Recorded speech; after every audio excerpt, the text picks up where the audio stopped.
김혜영 선교사는 인터내셔널 소셜 워커입니다. 그러니까 국제 사회 복지사입니다. 그 선교사가 다행이다, 아침이 온다라는 책을 썼고요. 캐나다에서 다시 돌아온 개그우먼 이성미 집사는 사랑하며 살기에도 시간이 부족하다는 책을 써서 두 권의 책이 장안의 화제가 되고 있습니다. 김혜영 선교사는 키가 1m 34cm밖에 안 됩니다. 그렇게 작은 키가 된 원인은 딸을 낳았다고 아버지가 그 핏덩이를 던지는 바람에 척추장애가 된 겁니다.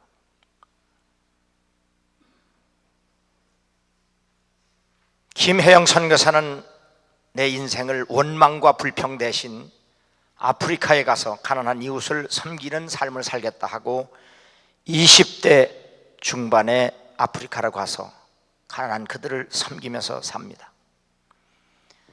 다큐멘터리 촬영팀 PD가 아프리카 사람들과 함께 사는 선생님 모습이 정말 아름답습니다 라는 말에서 삶의 자부심을 갖기까지는 14년이 걸렸다고 했습니다.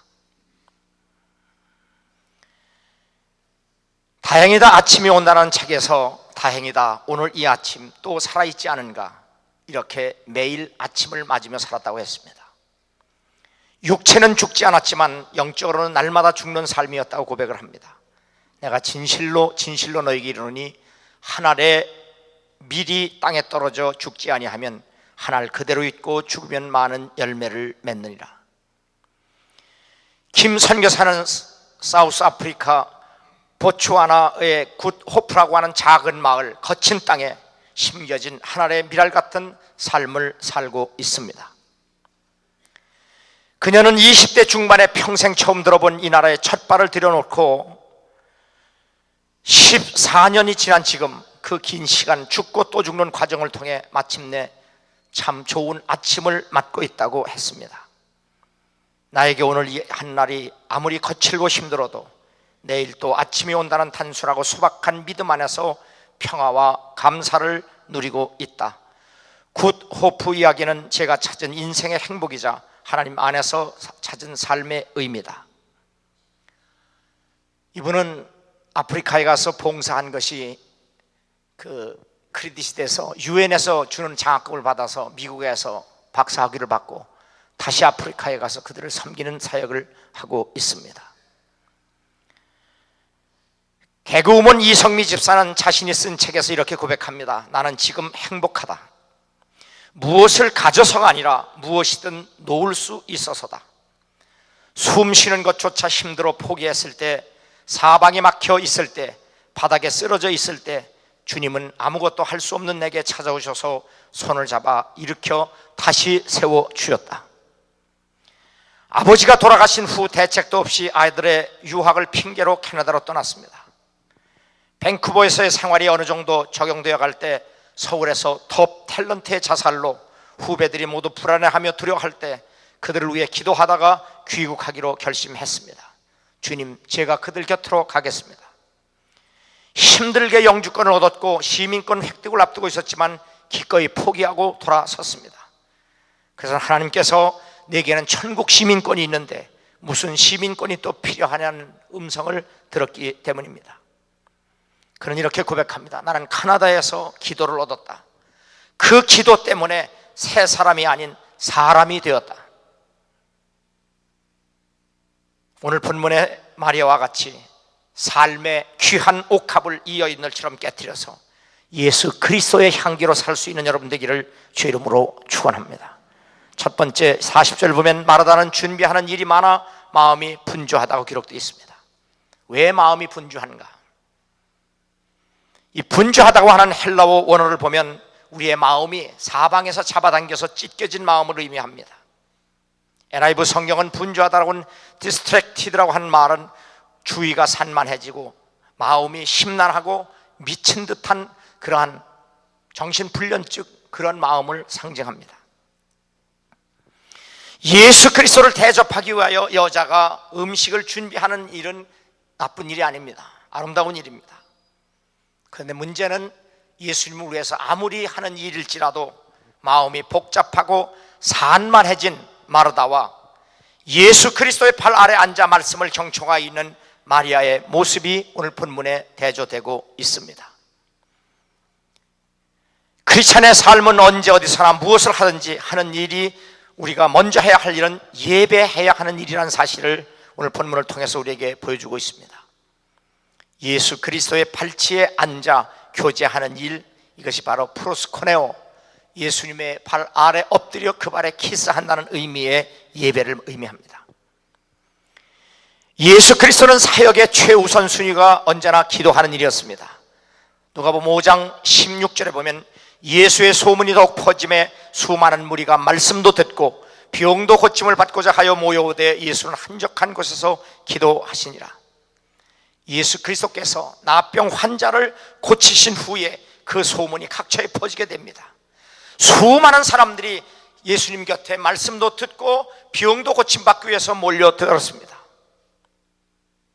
예수님이 이 땅에 오셔서 하신 3대 사역은 말씀을 전하시고 가르치시고 그리고 병든 자들을 고치신 치유, 구원입니다. 구원하시는 일이었습니다. 그렇다면 많은 사람들이 예수님께 와서 말씀도 듣고 병을 고침받기 위해서 왔다고 하면 예수님이 이 땅에 오신 목적과 그들이 예수님을 찾은 목적이 같음에도 불구하고 예수님은 그들을 떠나서 한적한 곳에 가셔서 기도하셨다라고 성경은 우리에게 말씀해주고 있습니다. 예수님은 아무리 바쁜 일이 있어도 사역의 우선순위가 절대 바뀌지 않았고, 그리고 그 일 때문에 조급해하지도 않으셨습니다. 그러므로 크리스천은 예수 그리스도의 증인으로 언제 어디서나 할 말이 있는 사람이어야 합니다. 필요한 말을 하기 위해서 우리는 먼저 하나님의 음성을 들어야 하고, 그리고 사람의 소리도 들을 수 있어야 합니다. 들은 것도 없이 말하게 되면 결국 자기 소리와 자기 생각만 말하게 됩니다. 하나님의 음성을 들으려면 말씀과 기도를 통하여 듣고 깨달을 수 있어야 하고, 그 듣고 깨달은 말씀을 사람들의 필요에 의해서 증거하고 전할 수 있어야 합니다. 그래서 크리스천의 삶과 말은 평안과 고독, 그리고 몰두와 강렬함을 요구하는 창조적 행위입니다.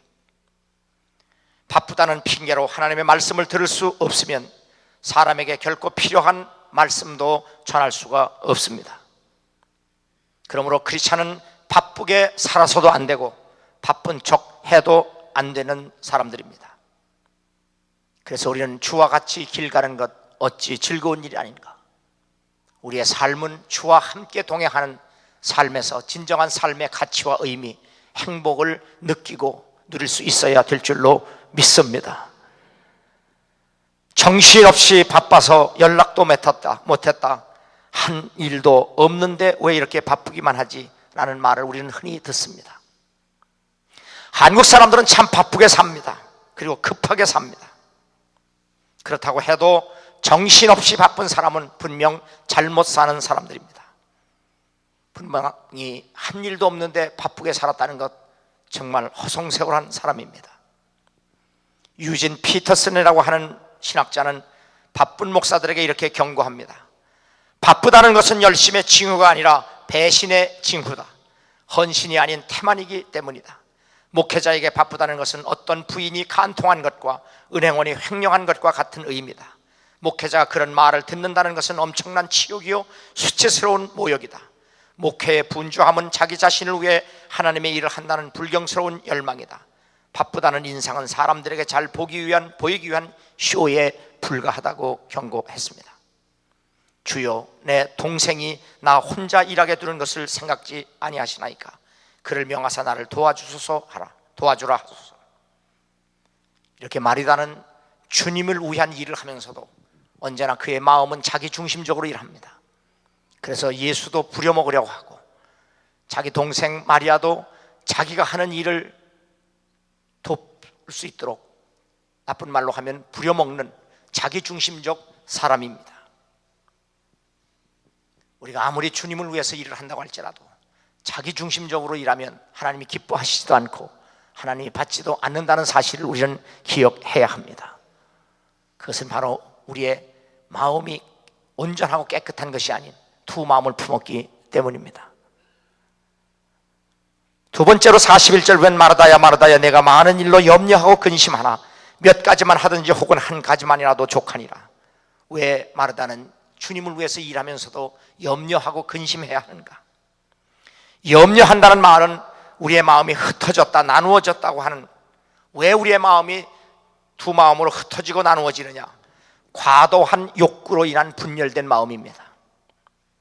근심한다는 말은 문제를 야기시킨다는 의미입니다. 그래서 스스로 괴롭게 하는 겁니다.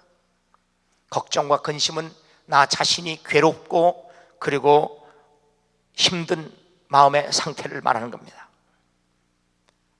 마르다의 관심은 육체의 배고픔을 위해 필요한 양식이었습니다. 그러나 마리아의 관심은 영혼의 갈급함을 위한 양식이었습니다. 주님은 우리에게 분명히 말씀합니다. 염려하여 이르기를 무엇을 먹을까, 무엇을 마실까, 무엇을 입을까 하지 말라. 의식주 문제는 우리가 걱정하고 염려해서 해결된 문제가 아님을 주님이 분명히 말씀하셨습니다. 그런즉 너희는 먼저 그의 나라와 그의 의를 구하라. 그리하면 이 모든 것을 너에게 더하여 주시리라. 천지 만물을 지으신 창조주 하나님의 주권에 속한 일입니다. 그러므로 먹고 마시고 입는 문제는 우리가 걱정하고 근심해야 할 문제가 아니라 창조주 하나님이 우리에게 베푸시는 은혜의 영역이라는 사실을 깨닫고 주님이 말씀하신 대로 하나님 나라와 그 의를 구하며 사는 여러분 되기를 주 이름으로 축원합니다. 하나님께서는 일찍이 이스라엘 백성들에게 40년 동안 광야에서 만나를 먹게 하신 일로, 그리고 예수 그리스도께서 디베라 바닷가에서 오병의 기적으로 친히 이스라엘 백성들을 먹여주신 것을 통하여 우리가 생존하는 것은 하나님의 은총임을 분명히 보여주셨습니다. 그러나 하나님을 떠난 인간에게 생존을 위한 걱정과 근심은 떨쳐버릴 수 없는 실존입니다. 생사화복을 주관하시는 하나님과 아무런 관계가 없기 때문입니다. 의식주 문제로 인한 근심과 걱정은 하나님을 의지함으로 극복될 수 있다는 사실을 믿으시기 바랍니다.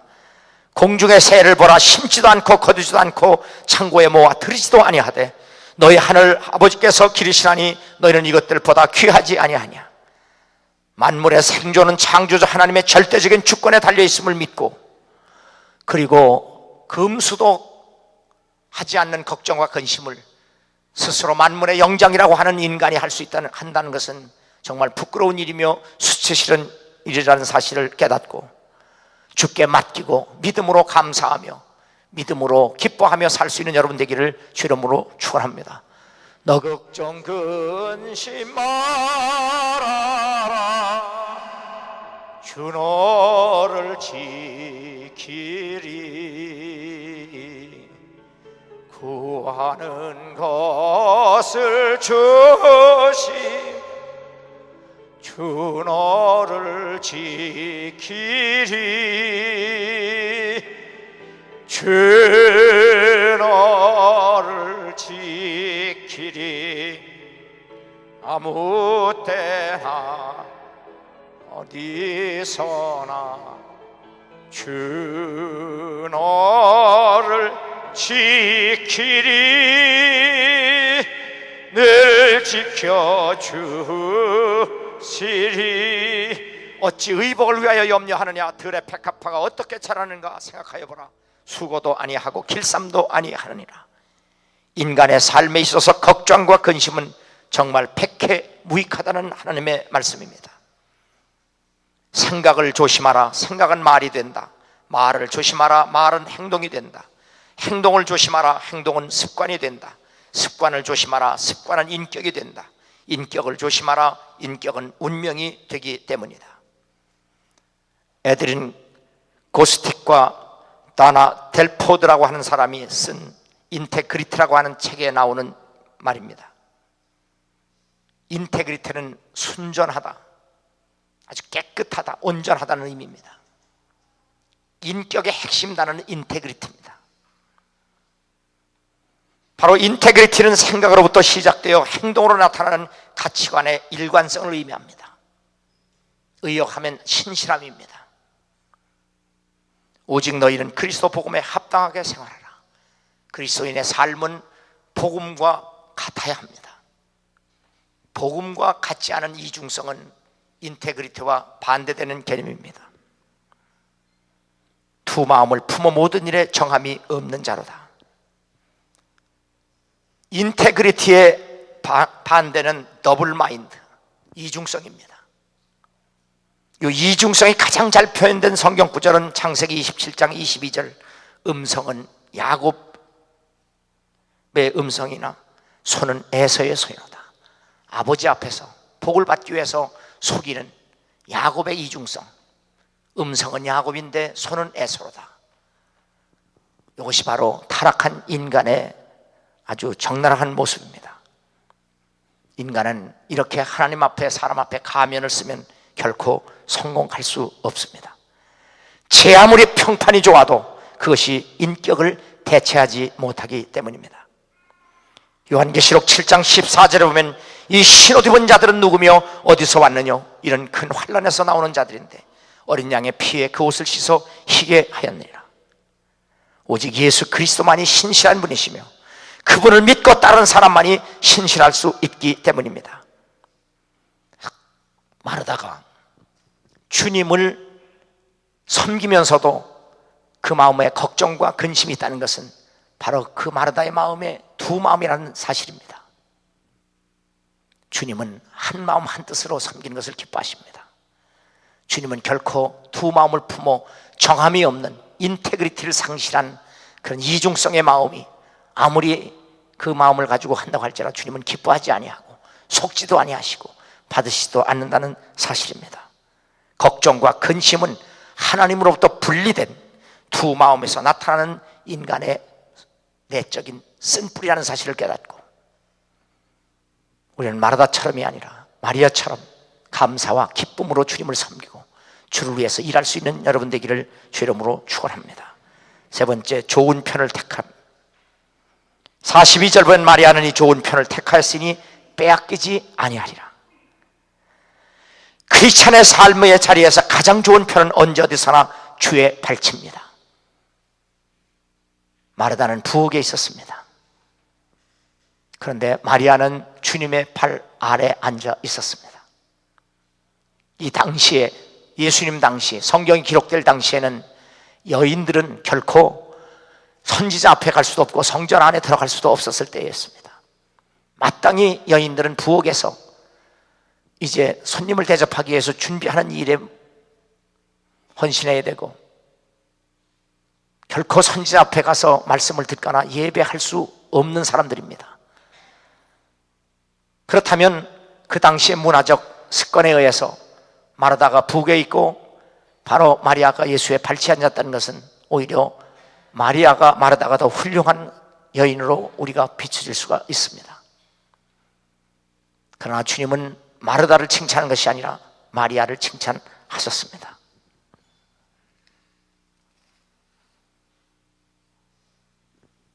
유다서 1장 6절에 보면 자기 지위를 지키지 아니하고 자기 처소를 떠난 천사들을 큰 날의 심판까지 영원한 결박으로 흑암에 가두셨다고 말씀합니다.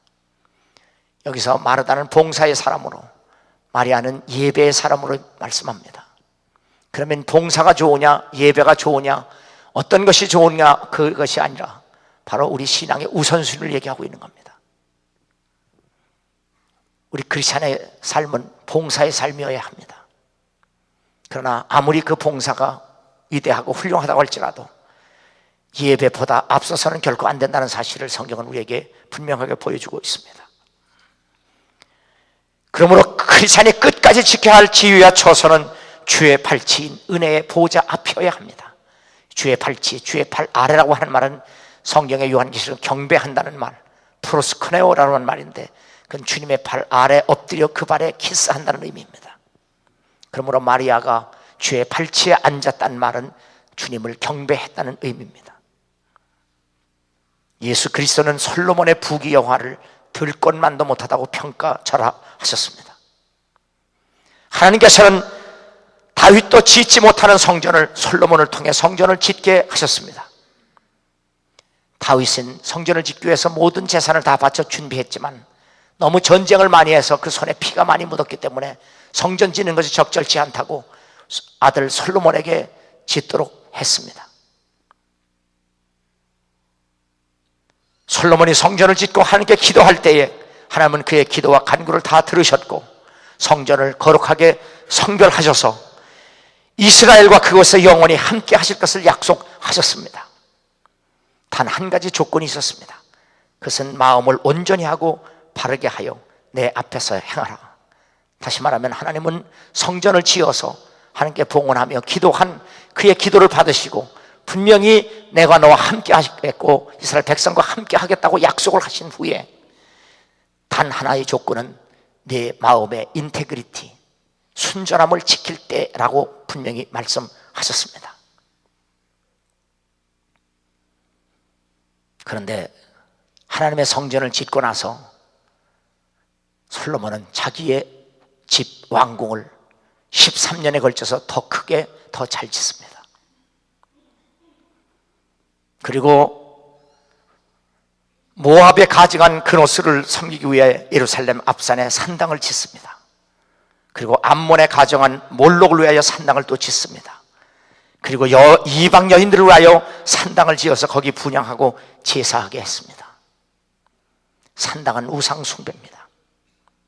그런데 하나님의 성전을 지은 솔로몬이 자기 왕궁을 더 크게 짓고 몰록의 모압의 산당, 암몬의 산당, 그리고 이방 여인들의 산당을 또 여기저곳에 세운 것이 뭘 얘기합니까? 여기서 우리가 솔로몬의 마음을, 분열될 마음을 우리가 읽어낼 수 있습니다. 자, 여러분도 나도 똑같습니다. 우리가 주를 위해서 헌신하고 희생하고 봉사하고 남달리 더 많은 헌신을 했다고 하면 우리 마음속에 다른 마음이 또 하나 생깁니다. 내가 주를 위해서 이런 일도 했는데, 내가 하나님을 위해서 이런 일을 했는데, 내가 이런 일도 하고 싶다, 이런 복도 받고 싶다, 이것도 하리라 저것도 하리라,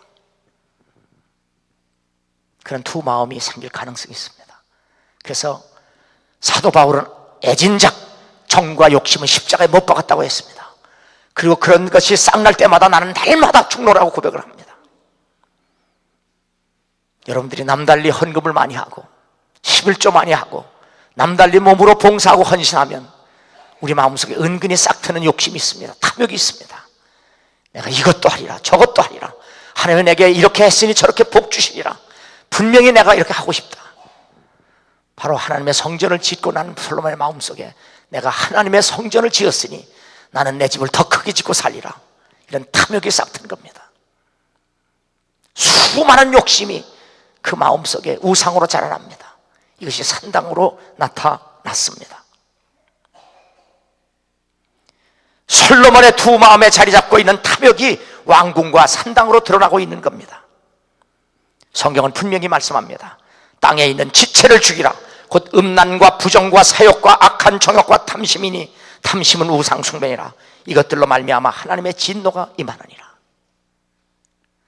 사도 바울은 주님을 위해서 그렇게 일하고 그렇게 애쓰고 그렇게 희생했으면서도 바로 주님으로부터 자기가 살아가는 데 필요한 모든 것을 더하여 받은 것이 없습니다. 오히려 굶고 자지 못하고 가진 것도 없고 날마다 쫓기고 핍박받고 감옥에 갇히고 수많은 고난을 당하면서도 그러한 가운데서 기뻐하고 감사하고 나의 나된 것은 하나님의 은혜고 내가 한 것조차도 내가 한 것이 아니라 하나님의 전적인 은혜라고 고백합니다. 이것이 바로 그리스도인의 신실한 마음, 예수 그리스도를 마음은 인테그리티한 인격을 의미합니다.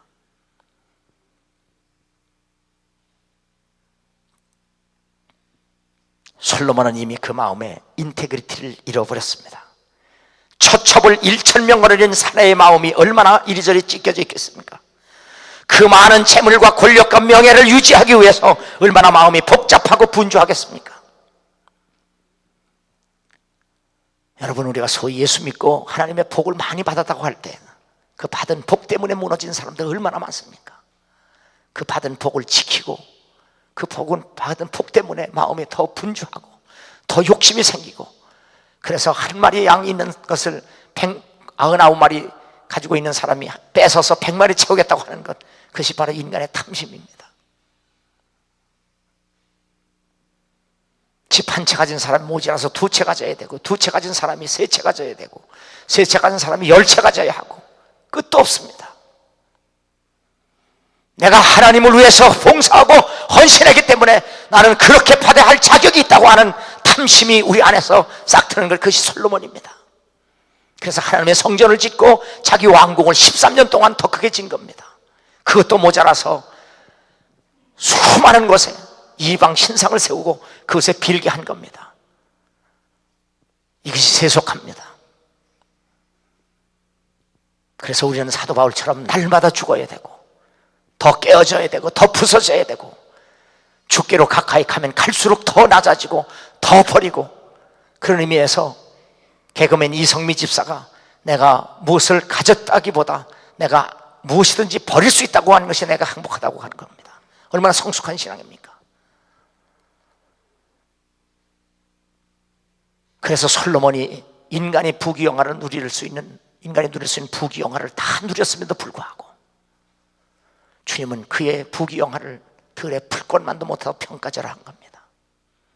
나는 그렇게 여러분이 불행한 사람이 아니라, 가진 것이 없고 내 비록 손에 잡힌 것이 없을지라도 내가 예수 그리스도를 믿는 믿음으로 말미암아 주님으로부터 칭찬받고 네 믿음대로 되라는 주의 은혜와 복을 누리고 사는 여러분 되기를 주의 이름으로 축원합니다.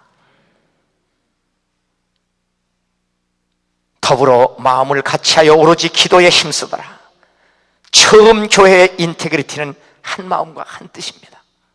믿는 무리가 한 마음과 한 뜻이 돼요. 모든 사람이 이렇게 될 수 있었던 것은 오순절 이후의 성령 강림 때문입니다. 그들이 다 성령의 충만함을 받고 성령이 말하게 하심을 따라 다른 언어들로 말하기를 시작하니라. 이렇게 성령께서 성령의 통제를 따라서 하는 말은 의의 언어이며 평강의 언어이며 희락의 언어입니다. 하나님의 나라는 먹는 것과 마시는 것이 아니요 오직 성령 안에 있는 의와 평강과 희락이니라.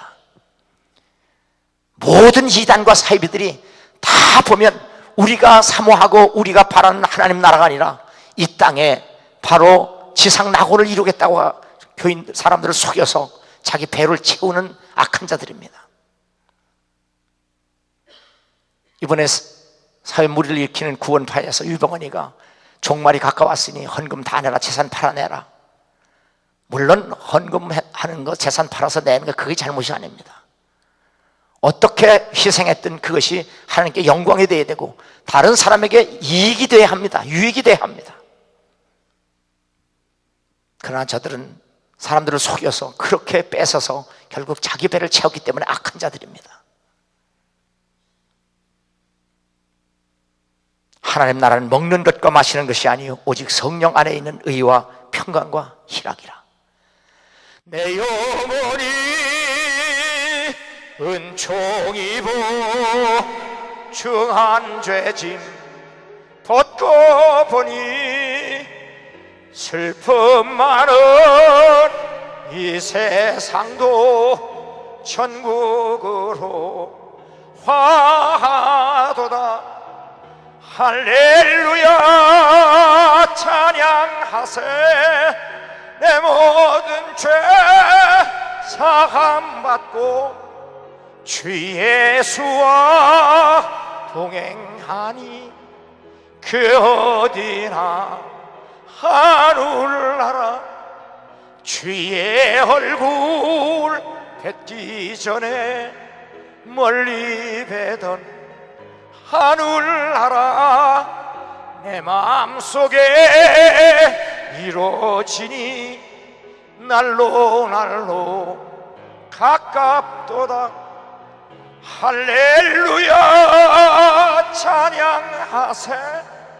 내 모든 죄 사함받고 주 예수와 동행하니 그 어디나 하늘나라. 높은 산이 거친 들이 초막이나 궁궐이나 내 주 예수 모신 곳이 그 어디나 하늘나라.